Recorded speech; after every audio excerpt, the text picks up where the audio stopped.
Ronald Reagan didn't just have the most expensive funeral in the US history. The truth is, the story behind that funeral shows something far more important, something most families only find out when it's already too late. In 2004, the funeral of former President Ronald Reagan cost more than $400 million.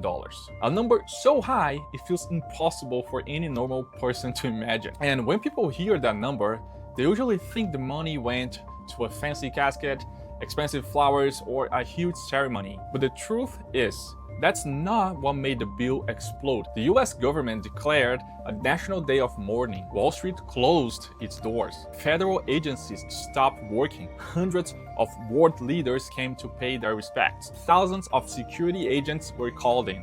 And all of that turned Reagan's farewell into the most expensive funeral in the country's history. But there's a hidden lesson in this story that almost no one notices. Death always creates costs. The only difference is who gets the bill in the end. In Ronald Reagan's case, the US government paid for almost all of it. But for most families, that bill usually lands on the children, the spouse, or the closest relatives. And that's exactly where the problem begins. Because most people work for decades to build wealth, comfort, and stability, but almost no one takes a few minutes to understand how much a funeral costs and which bills show up right away when someone passes away. Many families believe they will have time to deal with it later, but the truth is different.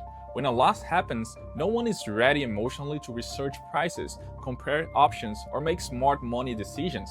People simply do what needs to be done. And that's exactly the moment when thousands of dollars can just disappear much faster than most people think. And that's why I always say, the problem isn't just dying, it's leaving the people you love facing hard decisions, surprise bills, and money pressure at the worst moment of their lives. Ronald Reagan's story isn't about a $400 million funeral. It's about understanding that every farewell has a cost. And the less planning there is, the bigger the hit tends to be for the family left behind. I am Gabriel Reyes, a final expense agent in the United States. Follow my profile and share this with as many people as possible. My mission is to keep families from being caught off guard by costs that could have been avoided. And if this content made sense for you and you don't have your funeral covered yet, comment the word peace on the comment of this video and I will send you the best plan possible that will fit into your budget.